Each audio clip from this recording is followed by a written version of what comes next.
Hello everyone, welcome you all to Abhi concept. आज के साथ हमारे जो है एलएलबी क्लियर जो है स्टूडेंट्स हैं, जिनका नाम है सलमान हैदर। इन्होंने अभी कॉन्सेप्ट को 1 मंथ पहले ही ज्वाइन किया था। जब हमारा कोर्स, जब इनका एग्जाम होना था, उससे 1 मंथ पहले ही इन्होंने हमारा कोर्स ज्वाइन किया था एंड इन्होंने जो है एलएलबी एग्जाम को क्लियर किया है। सो आज हम इनसे जानते हैं। Firstly Salman, congratulations to you of clearing the exam। Thank you so much ma'am. तो आज हम जानते हैं सलमान से कि उनकी क्या स्ट्रैटेजीज रही हैं, उन्होंने क्या, मतलब वो आपसे आज सारा एक्सपीरियंस अपना शेयर करेंगे। सो सलमान, सबसे पहले तो हमारे व्यूअर्स को आप बताइए something, tell me something about yourself. Ma'am, my name is Salman Haider as you know and I hail from Sultanpur Uttar Pradesh and currently I live in Prayagraj in PG and I have done my schooling in Sultanpur in PCM stream and then after I come in graduation and I pursued BSc Math honors. Then Okay. after I attempted this entrance examination and currently I enrolled myself in LLB honors in Allahabad University. Okay, so you That's can all, see that's great Salman. You can see कि जो है इनका LLB में जो है exam clear हुआ है। सो सलमान, सबसे पहले तो आप हमारे व्यूअर्स को ये बताइए, जो भी ये वीडियो देख रहे हैं उनको पता लगे कि एलएलबी में क्या चीजें पूछी जाती हैं, क्या क्या कॉन्सेप्ट है, क्या क्या एग्जाम्स में चीजें आती हैं, और आपकी उन एग्जाम को क्लियर करने के लिए स्ट्रैटेजी क्या रही थी। मैम, फर्स्ट ऑफ ऑल जैसे भी हम किसी भी एग्जाम के लिए जाते हैं तो मुझे जाहिर सी बात है सिलेबस एंड एग्जाम में क्या कंटेंट आने वाला है, कैसे कंटेंट है, कौन कौन से सब्जेक्ट्स हैं, कितने मार्क्स के, सारी चीजों का आइडिया होना ऑब्वियसली बहुत इंपॉर्टेंट होता है। बिल्कुल। देन स्टार्ट करते ही मैंने जैसे ही अभी कॉन्सेप्ट कोचिंग ज्वाइन की and then after I go through the syllabus and मैंने उसमें पाया English and Hindi, general awareness and also basic legal aptitude and reasoning, that 5 subjects are there. Then I go through this what is the content of that and I find कि मैं already English and normal चीजों में हिंदी में तो normal knowledge थी, but for GS and legal aptitude mainly मैंने अभी concept की सारे लेक्चर्स एंड सारी चीजें अटेंड किया एंड मेनली अगर मैं रीजनिंग की बात करूं, रीजनिंग ने मुझे बहुत अच्छे से हेल्प किया मैम। That's all. स्ट्रेटजी भी यही रही कि इन सारी चीजों को अच्छे से करना है, जैसा टीचर्स पढ़ा रहे हैं, जैसी चीजें चल रही हैं, उनको डेली बेसिस पे एक रूटीन में सेट करके कंसिस्टेंटली उन सारी चीजों को करते जाना है एंड देन सक्सेस। राइट। सो आप स्ट्रैटेजी भी देख लीजिए, वही है कि आपको कंसिस्टेंसी बहुत रखनी है। ठीक है। yes, बिल्कुल, कंसिस्टेंसी एंड टाइम मैनेजमेंट बहुत जरूरी है। टाइम को भी मैनेज करना पड़ता है कि कौन से सब्जेक्ट को कितना टाइम डिवोट करना है, लगे नहीं रहना है सारा दिन, है ना। ऑब्वियसली अपनी स्ट्रेंथ और अपनी वीकनेसेस को देखते हुए किस सब्जेक्ट में मुझे कितना टाइम डिवोट करना है, that is very important and that will be the must thing we have to do for any examination. Exactly, that's I do my. Yes ma'am. बिल्कुल। सो सबसे यही चीज है इम्पोर्टेंट कि आपको कुछ भी पढ़ना है, आपको कुछ भी चीजें चाहिए, आपको पहले उस एग्जाम का पैटर्न समझना पड़ेगा, उस एग्जाम में क्या चीजें आती हैं, और उसके बाद प्रीवियस ईयर क्या पूछा गया है, उसके अलावा आपको कितना आता है अभी, और आपको किन चीजों पे फोकस करने की जरूरत है। कई स्टूडेंट्स की मैथ्स बहुत अच्छी होती है लेकिन जीएस अच्छी नहीं होती, कईयों की जीएस अच्छी है तो मैथ्स अच्छी नहीं, ऐसा कोई ना कोई कॉम्बिनेशन हमें मिल जाता है। तो वही हर एक ना एक स्टूडेंट के साथ हो जाता है। तो उसके लिए वही चीज है कि आपको अपने हर एक पॉइंट्स पे ध्यान देना, आपको देखना है कि मुझे अगर आता है इस चीज पे, तो ऐसा नहीं कि मुझे बहुत ज्यादा ही उस पर ध्यान देना है, ध्यान मत दो, अपनी वीकनेस पे ज्यादा ध्यान दो, उसको भी तो ओवरकम करना है, क्योंकि एग्जाम तो पूरे पे डिपेंड करता है, पूरे के ऊपर ही आपको मार्क्स जो है अलॉट किए जाते हैं। ओके, सो हैदर, आप हमें थोड़ा सा ये बताओ कि क्या आप पूरा टाइम पे पढ़ाई करते थे, या आपका कुछ जो है रूटीन था डेली का कि आपने इतने इतने आवर्स इस सब्जेक्ट्स को डिवोट करने हैं। मैम मेनली जो है मैं ज्यादा नहीं 7 to 8 आवर्स डिवोट करता था पढ़ाई को अदर चीजें भी लाइक जो मेरी बेसिक इंटरेस्ट है, लाइक यूट्यूब पे वीडियोस देखना, नॉवेल्स एंड बुक्स पढ़ना, ये सारी चीजें भी मैंने मतलब साइमल्टेनियसली इन सारी चीजों को मैंने किया है। बट अब जब एग्जाम कोई होता है तो हम एग्जाम ओरिएंटेड हो जाते हैं थोड़ा सा, और वो बहुत जरूरी भी है। एंड फिर उसके अकॉर्डिंग मैंने जो मेरी वीकनेसेस लग रही थी मुझे, वो थी mainly general studies and reasoning. मेरा अच्छा था क्योंकि मैं मैथ बैकग्राउंड से था, तो वो मेरी रीजनिंग थोड़ी अच्छी थी, तो मुझे ज्यादा टाइम लगा उसे ग्रैस्प करने में। एंड फॉर लीगल एप्टीट्यूड मैंने मैम के लेक्चर्स देखे, and English and Hindi normal level पे, वो बस कोचिंग ने मटेरियल प्रोवाइड किया था, देन मैं उसको पढ़ लिया, एंड देन वो सफिशिएंट था।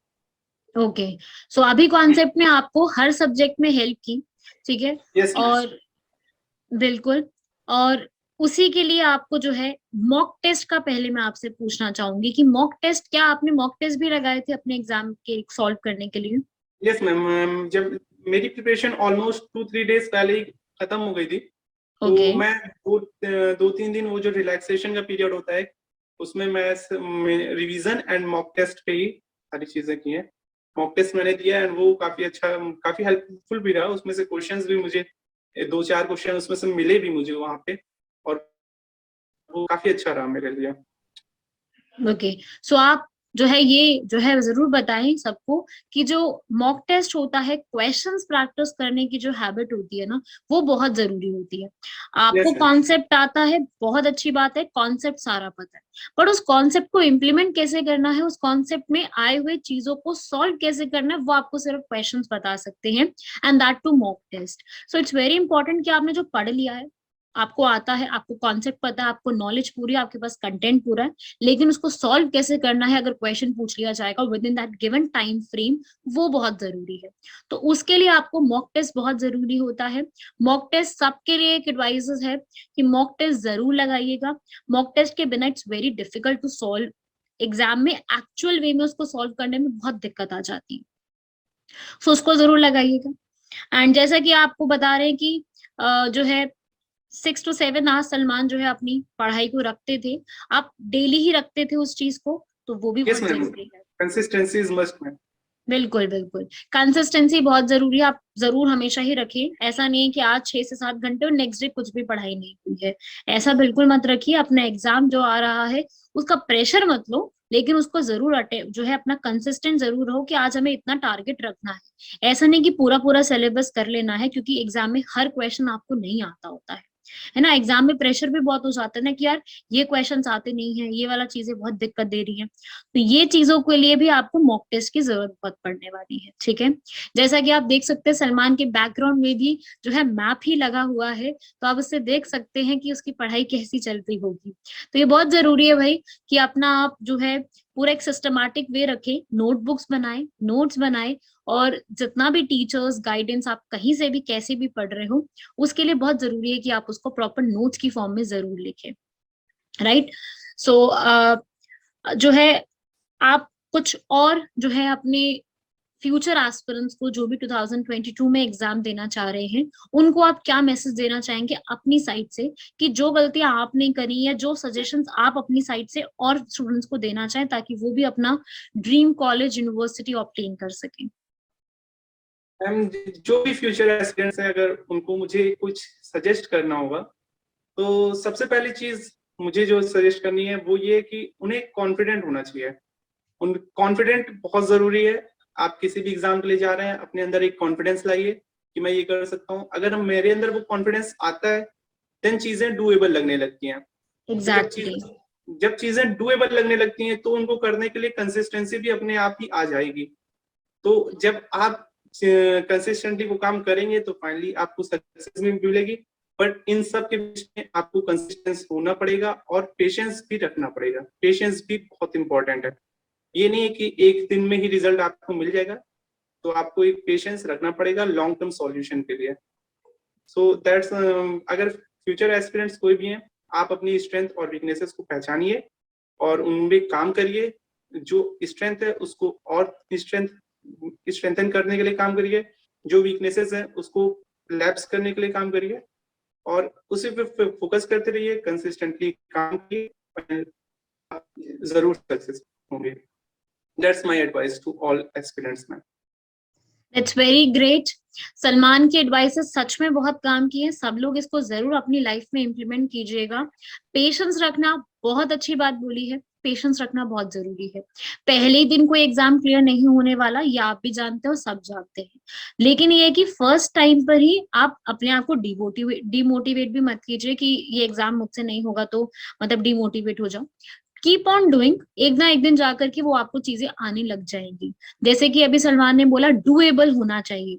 आपको पता है कि आपको ये चीज चाहिए तो आप उसी डायरेक्शन में काम करो। Right direction, right faith, right knowledge, जो कि आपको पता है जैनिज्म के भी पिलर्स हैं, 3 पिलर्स हैं ये वाले, तो इन पे फोकस करना बहुत जरूरी है। सही तरीके से नॉलेज लो, सही डायरेक्शन में काम करो और अपने ऊपर जरूर विश्वास रखो। Believe in your self that you can do. हाँ, उस चीज के ऊपर जो है फोकस ज्यादा रखिए अपना। राइट एवरीवन, सो ये था सलमान के साथ हमारा इंटरव्यू। सलमान का जो है एलएलबी का एग्जाम क्लियर हुआ है। सो उसके लिए जो है उन्होंने जितनी भी स्ट्रैटेजीज और जितना भी कुछ बताया, उस पे आप सब लोग जरूर फोकस कीजिएगा। एंड ऑल ऑफ यू जो है पेशेंस एंड ये सारी चीजें, कंसिस्टेंसी, परसिवरेंस, ये सारी चीजें जो है इन्हीं को क्लब करके सक्सेस ली जा सकती है। ये इसका एग्जाम्पल है सलमान हमारे सामने। Okay, so thank you very much Salman, अपना एक्सपीरियंस शेयर करने के लिए, अपना टाइम निकाल के सब अपने फ्यूचर एस्पिरेंट्स को इसके बारे में समझाने के लिए, बताने के लिए। And again congratulations to you for clearing the exam and all the very best to you for your future endeavors. Thank you, ma'am. Thank you so much. Thank you.